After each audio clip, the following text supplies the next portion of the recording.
everyone. Oh, that's way too hard.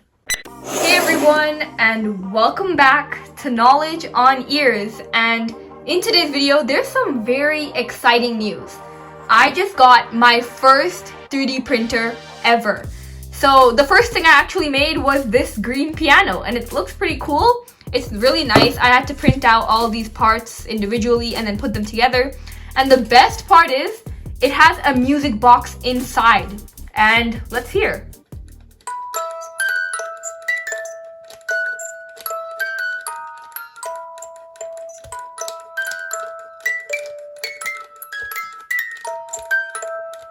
And that is the Harry Potter theme song. So I really love Harry Potter and this is super cool. I love it so much. And in the next video that we do, I'm going to go over how the music boxes actually work inside of this and how most music boxes work and the science behind it. But in this video, we're going to look at our 3D printer. So let's get going. So here is my new 3D printer, and this one is actually called the Bambu Lab A1 Mini. And obviously you might be looking at it and thinking, this is pretty small. Well, there's actually many other bigger 3D printers out there, but honestly, I'm super satisfied with the performance of this one. It's great, it's pretty neat. So yeah, right now this 3D printer is set up outside in my balcony because I know that different toxic, harmful fumes might be released by the 3D printer, which is why I didn't want it inside my house. But for another alternative, you could actually get some type of like enclosure for the 3D printer where you have a pipe leading outside. So there's many other choices. And so now let's go over the parts of this 3D printer, how they work together to actually create the final printer.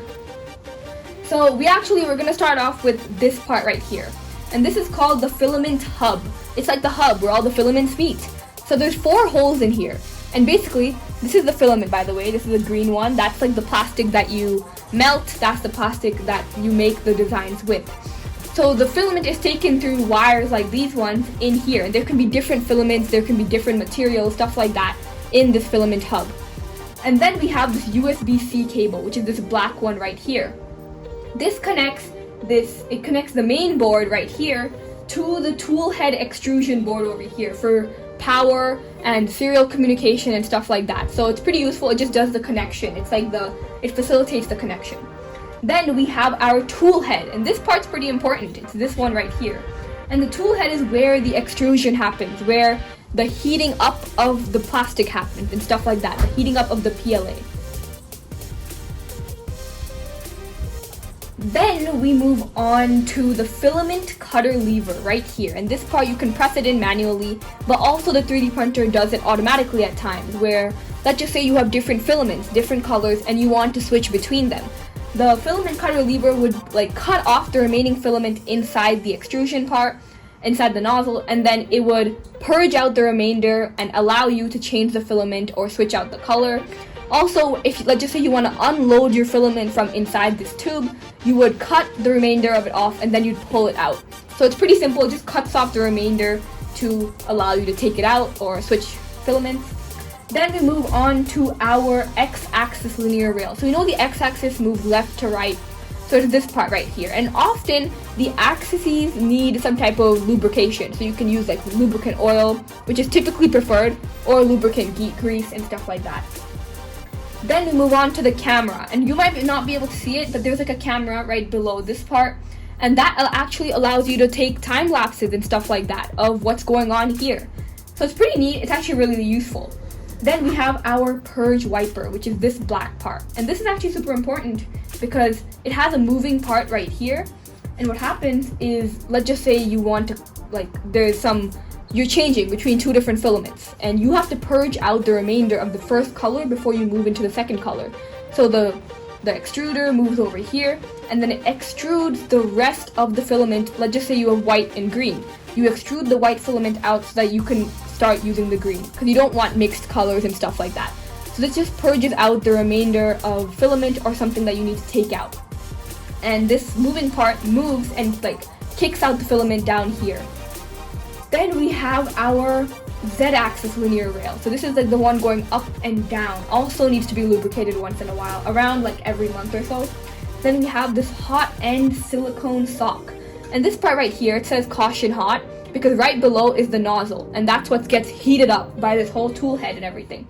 So this silicone sock is it's an insulator, so it makes sure that heat doesn't exactly escape, because when you have to heat up this nozzle for the PLA to actually melt, obviously. So this just makes sure that heat doesn't escape that much. There's not that much heat loss. Then we have our part cooling fan, which is around here as well.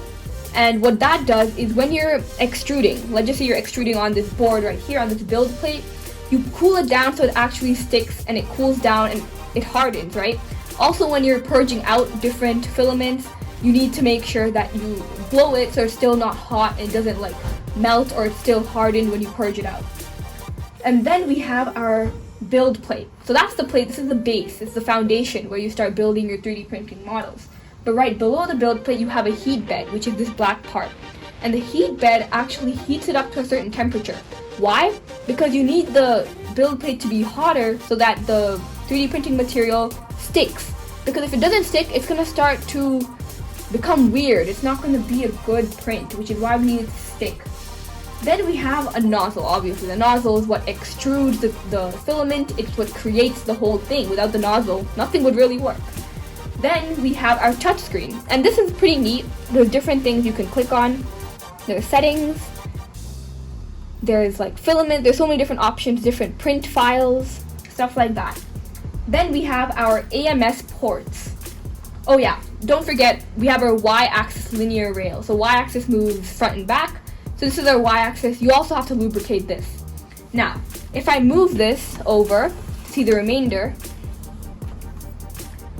right here we have our AMS ports. And basically the AMS ports, which are these ones right here, the AMS ports it's called automatic material system. And what that does is it allows you to switch between different colors of filaments, different types of materials, and so many different things. It's a really cool feature on the 3D printing board. And we also have this thing. This is our micro SD card. If I pull it out, wait a minute. If I pull it out, this is our micro SD card. And in this card, we have different print files stored. We also have, just as I talked about the camera earlier, we have our time lapses stored in this too. So pretty useful. Every single printer comes with one normally. Then we have, yeah, that's it. We covered all the parts, so it's pretty useful.